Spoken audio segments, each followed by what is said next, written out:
now.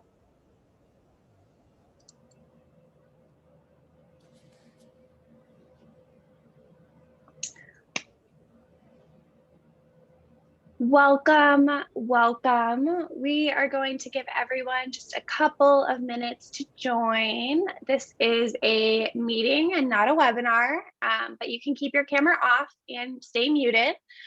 This format's going to be a little bit different, but we're excited to be here. You guys are 1 minute early, which we're so excited about. Love the eagerness. We'll give everyone just a couple minutes to join. So if you want to get situated, we will give you a few minutes to do that.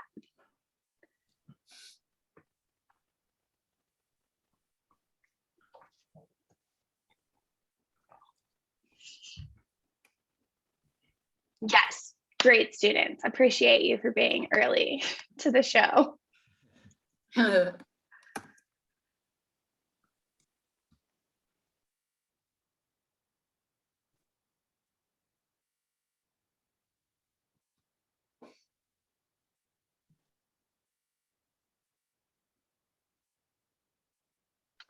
Welcome, welcome. We're giving everyone just a couple of minutes to join. So while you're getting connected, you're going to notice this is a meeting and not a webinar. The first 30 minutes of this is going to be standard webinar format. So if you want to keep your camera off, you're more than welcome to. Stay muted, that works. And then the last 15 minutes, we're going to open it up for group discussion. You don't have to participate, but we would love for you to. This is going to be an awesome learning and engaging opportunity for everyone. So like I mentioned, we'll just give everyone maybe a couple more minutes to join. I know the top of the hour is sometimes hard to make when you've got back-to-back meetings. Welcome, Jason, Chantal, Musol. Is that how I say your name? And Musoli, nice to meet you. Nice to and meet then you all. we have Stuart. Welcome, Stuart. Excited to have you here. I missed someone else. Kyle, welcome. Rex, excited to have you here. Giving everyone just a few minutes to join. We'll wait until we're at about 30 to 40% of registrations logged on. So we'll give us about like 10 more people joining until we get started. I'll dive into this spiel one more time, but if you're just joining, this is a Zoom meeting, not a webinar. The first 30 minutes is going to be a digital panel format. So Heidi, Dan, and I will be chatting. And then for the last 15 minutes, we'll dive into a group discussion. You are more than welcome to participate, and we would love your participation. But that being said, we know sometimes these conversations are hard to have, and just being a part of them and listening is more than enough for some people. So we, wherever you are in your journey, we appreciate that. So that being said, we're a little light on attendance, but I'm going to go ahead and get started anyway. We're recording the first part of this. So if anyone's joining late, we will go ahead and send them the recording. But to kick us off, we like to get started with these panels by having our speakers start off with a fun question, just kind of to humanize them a little bit. So I'm going to kick it off with, where are you most excited to travel to now that the world is starting, I'm going to say in quotations, to open back up? Dan, do you want to kick us off? Sure. So hey everyone, I'm Dan Bennett. I'm most excited right now. We just booked a trip. I moved to DC we moved just before the pandemic. So we are heading back up to Boston, where I lived most of my life, and we're going to get to see friends and family that I've not seen in almost a year and a half. So I'm super excited to be able to go and spend time with close friends and family. That's amazing. We were talking about this in the prep session, but like that human connection that we've missed for like the last year and a half, that's like what most of us are craving, regardless of like luxurious vacations elsewhere. Heidi, how about you? Yeah, so I'm Heidi Solomon. Thank you for having me. I am super excited. My husband and I just booked a trip to Puerto Rico for our birthdays. We actually share the same birthday on August 29th. And we haven't been away together for a romantic vacation since, well, for many years, even since before the pandemic. So I'm really looking forward to that. Awesome. That sounds like it's going to be amazing. It's like a celebratory honeymoon after the pandemic's over. Hopefully, Yeah. Fingers crossed. I keep reading stuff about new variants and I'm so nervous things are going to shut back down, but we're just going to stay positive. So that being said, welcome to today's event. This is hosted by Modern Sales Pros, and we're talking about being an ally to the LGBTQ plus community.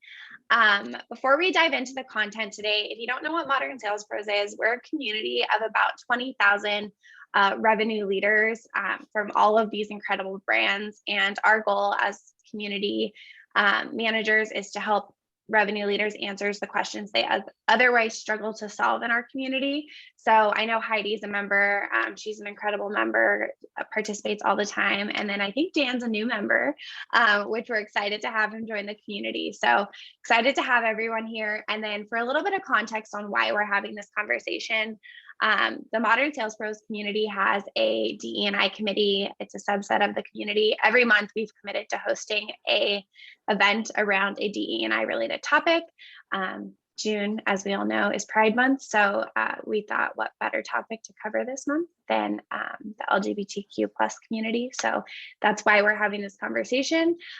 We're talking about specifically LGBTQ plus in the revenue community, but a lot of these first principles spread throughout the professional organizations. And then something else to keep in mind is that a lot of these DE&I conversations, regardless of the marginalized group you're talking about, boil down to the same first principles. So you're probably going to hear a lot of what you hear in other conversations, but that's important because we're all still grasping those first principles, I think. So excited to have everyone here and excited to have this conversation. And then I wouldn't be, Taylor, if you want to pass it off to the next slide, I wouldn't be doing our team justice if I didn't plug an upcoming event we have coming. So in a couple of weeks, we're going to be hosting an event, a virtual summit around The Funnel is Dead. It's going to be a jammed-packed 3 days. Todd Capone, who wrote The Transparency Sale, is our keynote speaker. We've got Deanie M from the CRO over at Lattice speaking. It's an incredible lineup, and we're really excited. So I wanted to plug that. We're also hosting a thank you reception for our DE&I committee, and we're buying them drinks and enjoying some time with them. But that being said, would love if you registered and see you there. And if you're not a revenue leader, you should share it with your revenue leaders because it's going to be some awesome content. So that being said, I wanted to say thank you to our sponsors for this event. So our sponsors for this event and all of our DE&I events are Chorus and Sales Loft. They are amazing partners of the Modern Sales Pros community, and they sponsor our DE&I events because they know they're important conversations to have, especially in a community like the sales world where it can turn into a boys club very much. So having these conversations, they support them and they know they're important. So thank you to Chorus and Sales Loft. So that being said, I'm going to introduce you to our two incredible panelists today. Really excited to have both of you here, and we appreciate the time you've committed to this event and this important conversation. So I'm going to pass it off to Dan. Please introduce yourself. Hey everyone, my name is Dan Bennett. Happy last day of Pride to everyone. I live in the DC area with my husband and our two cats. I currently work at Medallia as a director of professional services in the retail, hospitality, restaurant space. And for those not familiar with the company, Medallia is a leader in experience management. And although I don't currently hold a sales position, I'm heavily involved in the sales process with existing customers as part of my regular day-to-day job. And I have held formal sales positions in the past. And one other thing about work I want to highlight is that I'm a leader in Medallia's LGBTQ plus employee resource group. This is the group that helps promote and support LGBTQ issues within Medallia and externally. And we partner with external groups like Trevor Project to lend support and try to be good corporate sponsors of those types of organizations. And I'm excited to be joining Heidi, Hannah, and Taylor and all of you today for this important topic. And thanks to Modern Sales Pros for having me. Awesome. Thank you, Dan and Heidi. Yes. Hello, everybody. My name is Heidi Solomon Orlick, and I'm thrilled to be here today. Thanks to Modern Sales Pros for hosting this event and facilitating this really important conversation. I am by day a Vice President of Global Sales for VXI Global Solutions. And I also own a company called Girls Who Sell, who is focused on not only closing the gender gap in B2B sales, but building the largest pipeline of diverse early stage sales talent. And this topic in particular is very, personal to me and something I'm incredibly passionate about. I am the proud parent of a son who is an active part of the LGBTQ plus community. I have, followed his journey and seen some of the challenges that he has gone through personally. And so for me, I wake up every day thinking about how I can be a better ally to the community and how I can help move the needle. I think Pride, while it's, a month that we can recognize our shared humanity, and honor the bold leaders and trailblazers that have, kind of facilitated change. There's still so much work to be done. Every day in communities all across the country, LGBTQ plus people are targeted, harassed, humiliated, and worse. And I've seen it firsthand with my son, and it's just not okay. And so anything I can do to help support the community, I am happy to do. So that's my story. Thank you for having me. Of course. Thank you for being here. So with that being said, we're going to go ahead and start to dive into our content. For those of you who joined a little bit later, this is set up as a Zoom meeting, and that's just because the first 30 minutes of this, we're going to hold it and structure it as a traditional panel or webinar format. And then the last 15 minutes, we're going to open it up for group discussion. We wanted everyone to feel comfortable enough to chat with us and dive in deeper to some of these questions. So with that being said, we're going to stop the recording once we dive into that group discussion to try to create a more safe space for everyone. So that being said, we're going to spend the next 18 minutes actually on a panel discussion with Dan and Heidi, and then we'll go into a roundtable discussion with everyone for the last 15 minutes. Next slide, Taylor. All right, so housekeeping. This is a meeting, not a webinar. If you can, keep your camera on. If you want to keep your camera off until we move into the group discussion format, that's totally fine. And then just try to mute yourself if you're not speaking. Because this is a meeting format and we don't have the Q&A panel, you can ask your questions while the speakers are talking in the chat panel, or go ahead and raise your hand via the toolbar, and we can go ahead and let you ask some questions. So with that being said, we're going to dive right into the content because we don't have that much time together today. So the first thing we're going to talk about is building an inclusive culture. These bullet points are some of the things we're going to talk about. But to kick this off, I wanted to ask Dan.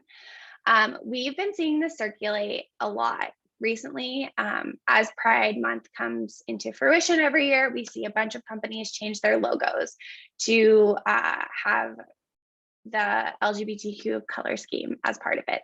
So we know it's not just about having a rainbow logo. Tons of organizations are being caught with rainbow logos and then donating to anti-LGBTQ plus political organizations. What can companies do to show they're more than just a rainbow logo during Pride? Yeah, it's a great question. It's one of the things that is most important to me about my job is that I am a part of, as I said, the LGBTQ ERG, which is our employee resource group.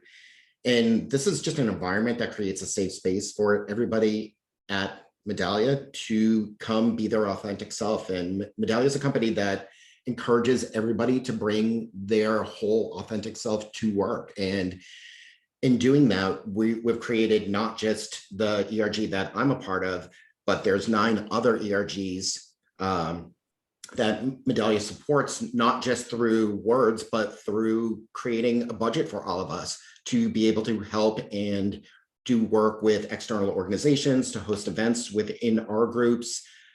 It's something that's really important and starts from the very top of leadership all the way down. So although Medallia is one of those companies who changes the rainbow logo during Pride Month, it's certainly not the only thing we do. It's something that Medallia is full on behind.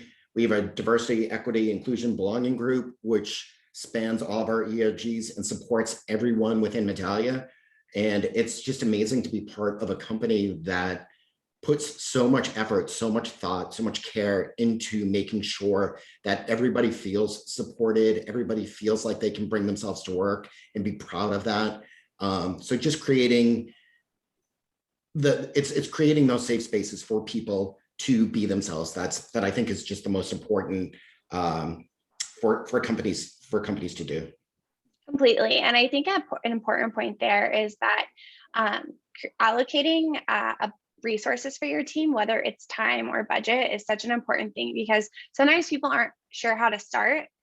So having them have these ERGs or other groups that they can go and volunteer time with, and alternatively having a budget or allowing you to spend a few hours a week on these initiatives within your organization, that's a huge thing companies can do, is just giving you the autonomy to spend your time making an impact where you think is important. So that's an amazing point. Thank you, Dan. Yeah, it shows how much the company actually values it when they're willing to put resources and money behind it. That's not just throwing words behind it. That's throwing actual putting people and allowing them to do these types of things. It's huge. Completely. So Heidi, can you talk a little bit about what building an inclusive culture looks like to you? How can organizations support their employees in bringing them their whole selves to work? Yeah, I definitely agree with what Dan said about it having to be a top-down initiative. A couple of things. Yeah, the changing the logo colors is definitely a little bit of a pet peeve for me. While I appreciate it, I think that it's not just about focusing on 1 month and being able to check that box. It's really committing and being incredibly intentional about supporting the LGBTQ plus community, not just in June, but every single month of the year, year over year over year. And so I think that's for me super important. The second thing is I think, yes, creating safe spaces, whether it's through ERGs or internal conversation, where people can really be their authentic selves is important. But I do feel as though the education piece of it is equally as important in terms of really trying to break down barriers and educate individuals about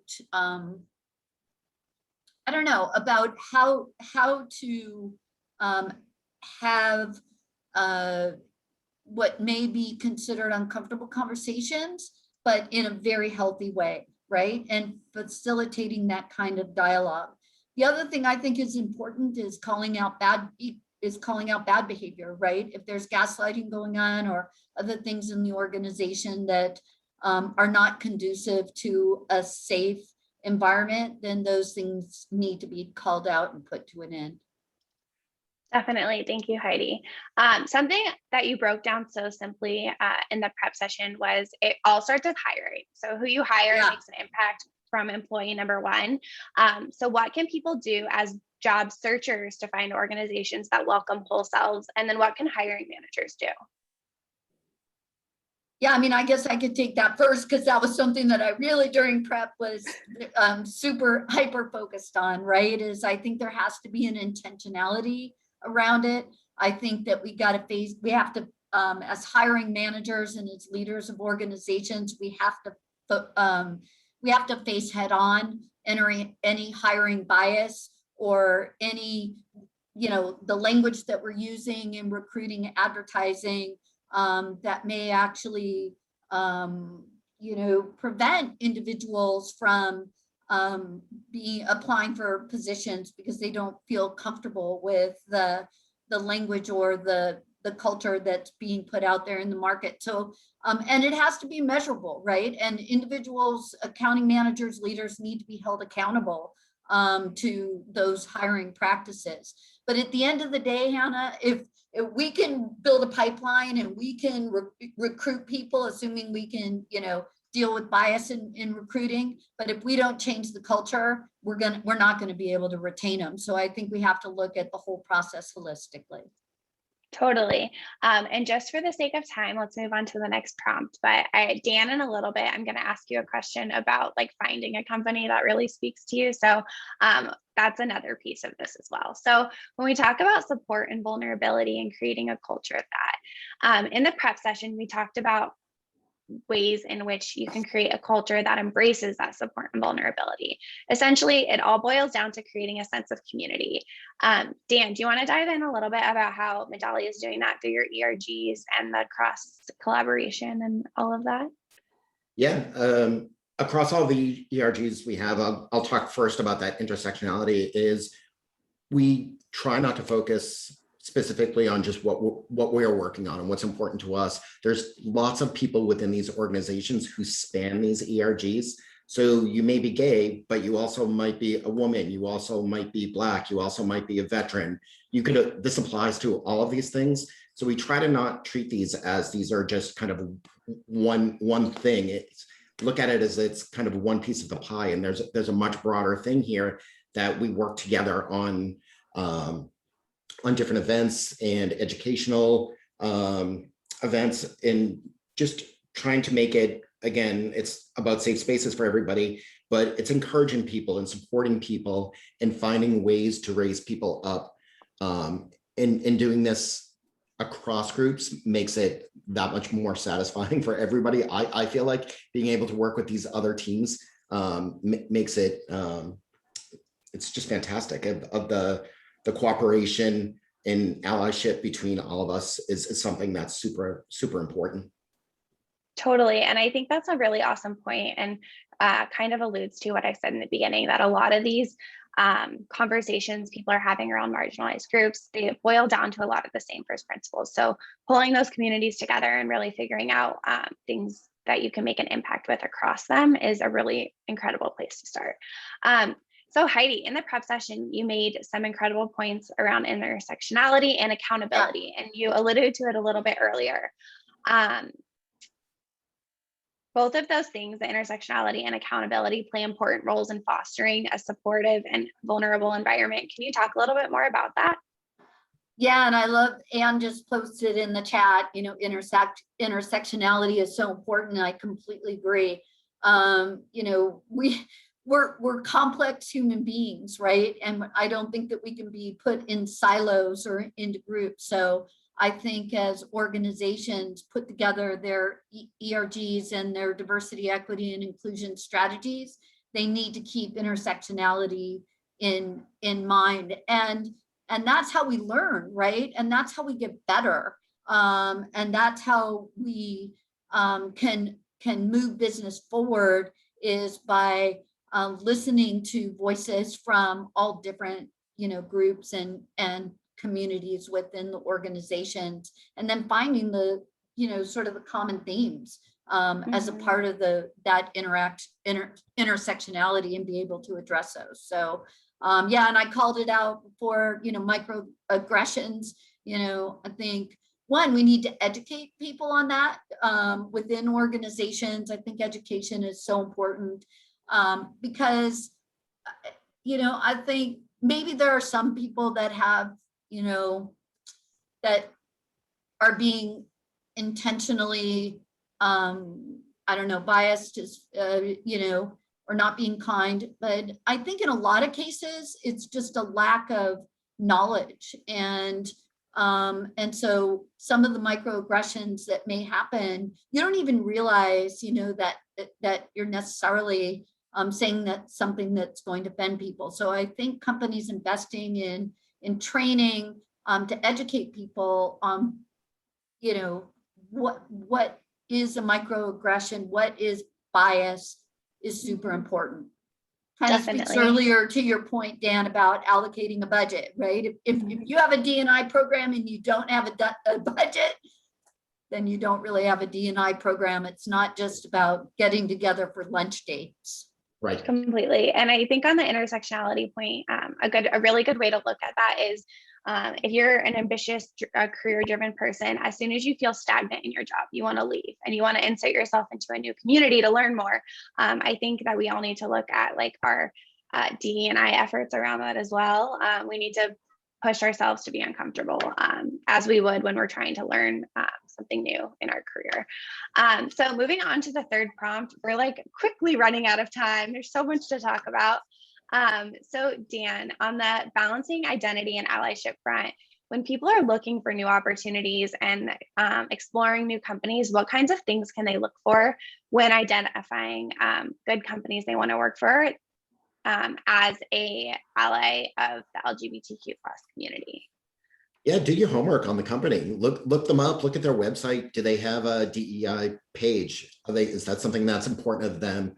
Important enough to them to put that out there and show why it's important to them.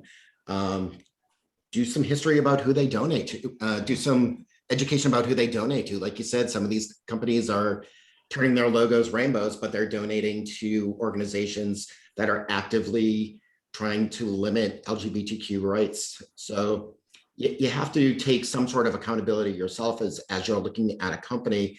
Make sure that you're finding a company that matches your values. So go do that homework before you just go apply for a job. There's more to a job, obviously, than just the compensation part of it. And you need to find somewhere that you're going to be able to bring your whole self to work and be proud to work there. Completely. And then just before I pass it off to Heidi, I wanted to dive in a little bit more in the prep session for Dan. We talked a lot about navigating these decisions. You should bring your whole self to work, and you want to work in a place to feel comfortable, in a place that you feel comfortable to do so. But there's an important thing to note, that it doesn't matter that you're a revenue leader or some type of executive leader or whoever you are who identifies as LGBTQ+, and it's 100% up to you as the individual to decide when and where to talk about these things. Can you talk about that a little bit?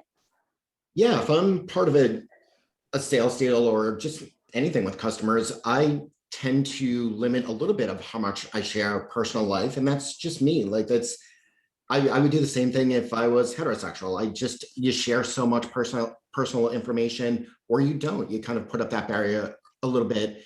But there are times where you do build these relationships, and it starts to get into a little bit more of kind of, what are you doing this weekend, and how are you doing that? And I am never shy to say I'm doing something with my husband, or I'm doing something along those lines. But it's something that I'm very proud of, and I never would work for a company that I think that would put me at risk of doing something like that.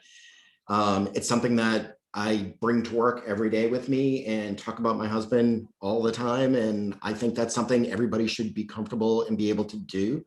But it's not something that I just think about all the time. Like when I'm doing my job, I don't think about this like, how do I come at this as a gay man? It's just, how do I do a good job? Being gay is just kind of one piece of who I am. It's an important piece of who I am, but it's not something that I have to lead with in every conversation. And especially in the workplace, it's something that I don't need to lead with all the time. It's something that I never shy away from, but I pick and choose when I'm going to make that an important factor that I'm going to bring up in a conversation. Of course, 100%. And something we talked about in the prep session a little bit more is that as a person of a marginalized group, sometimes people feel that they're in the right to ask you and engage with you. And as an ally, it's really important to recognize that is never your place to do that. And you always leave it up to the person. So I think that's a really important point. Thank you for sharing, Dan. When somebody does ask that question, it tends to be if somebody out and out asks me, are you gay? It automatically puts me back on my heels a little bit, because it's that kind of thing of like, oh God, am I being judged here? And why do they why do they want to know that? If I've brought it up in a conversation and they inquire about it, that's one thing. I've offered it. But when somebody just kind of comes to me and throws that out there, my first reaction is, oh God, I hope this isn't going to be a problem. You're on the defensive, of course, when anyone comes at you like that, completely. And then Heidi, in the prep session, you referenced a recent event you attended, and one of the panelists called out, "I'm an ally, but I make mistakes. Please tell me when I do, because I'm still learning and I want to be better." From the allyship front, it's about owning your mistakes and waking up every day to be better. Can you talk a little bit more about this? Yeah, that was pretty much exactly what I said, right? Like, I think we're on a journey, and it's a learning journey, and I think that your heart has to be in the right place, and you have to, one, recognize, particularly, me as a white woman, recognize my privilege and understand that, I don't have all the answers, but I'm committed to learning, and frankly, it's not about, I don't see being an ally that it's about me, right? Like, I really believe that allyship is about amplifying voices of other individuals. And so that's the most important thing, is to sit back, listen, amplify, and support. Definitely. Thank you, Heidi. So with that being said, we're already at time for the group, for the digital panel portion of this. I wanted to open it up to the group. There were some incredible questions being asked during the registration process. We had about 50 people registered for the live event. So anyone who couldn't attend live, will share the recording, and you can share this with your friends and colleagues as well. But we want to dive into a roundtable discussion. So if any of these questions are speaking to you, please go ahead and ask our panelists, chime in, turn your camera on. Let's get into some conversations. We've got about 15 minutes left with our panelists to do so. And then if no one feels the desire to come forward, the panelists and I will go ahead and just spin through some of these questions here. And we're going to stop recording to help with the conversation a little bit.